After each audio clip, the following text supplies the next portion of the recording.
Ferrari's first SUV is called the Purosangue. That implies that it must perform better than any previous Ferrari in the roles of a reliable all-arounder and capable daily car. Things appear good with a big 4-seat interior, 4 doors, a functional trunk, and respectable ground clearance. What better way to put the most sensible Ferrari on the planet to the test than a 3-day road trip through New England, filled with leisurely cruising and off-roading? We threw our things in the hatch and headed northward along the car's long, angular nose as we began our journey through New York City's pothole-filled streets. There was plenty of opportunity to test the upper bound of the Purosangue's trick suspension on the streets of New York City. The true active spool valve, TASF, dampers, which were designed by Multimatic, regulate ride height and stroke using electric motors. There are no sway bars joining the left and right sides of the suspension because they function independently of one another. That means there's a huge delta between soft and hard suspension modes. In its softest setting, the Purosangue remains taut and composed,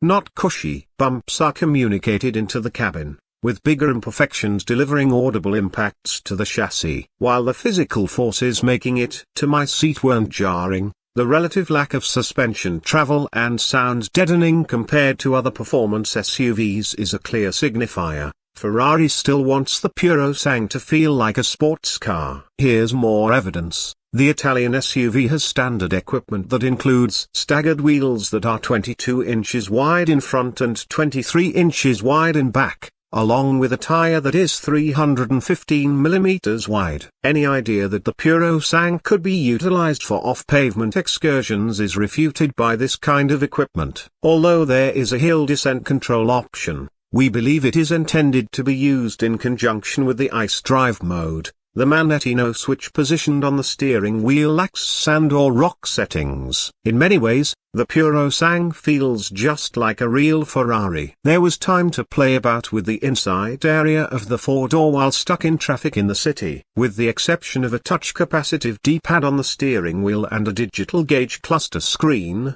the infotainment system remains essentially the same as it did in the 296 GTB sports car. Even with a few minor adjustments made to the controls from the 296 model, the configuration is still quite frustrating to operate. These touch-capacitive buttons don't belong in cars since they are erratic and frequently require a light touch to operate effectively, which is difficult to accomplish when driving. Although Apple CarPlay is simple to set up, important information is obscured because it is shown in the gauge cluster rather than on a central infotainment screen. The Purosangue only shows speed, gear position, and fuel level when CarPlay is enabled. Not even a tachometer is included. Although it seems like an afterthought, Ferrari has been utilizing this approach for years and doesn't appear to have any plans to change. The Purosangue's climate controls are entirely new and are arranged around a revolving dial with a touch screen situated in the middle that is positioned on the dash. Similar to the touch-capacitive steering wheel controls, it is as difficult to use. You can learn which buttons do what given enough time, but on an automobile this pricey, you shouldn't have to relearn how to change the fan speed.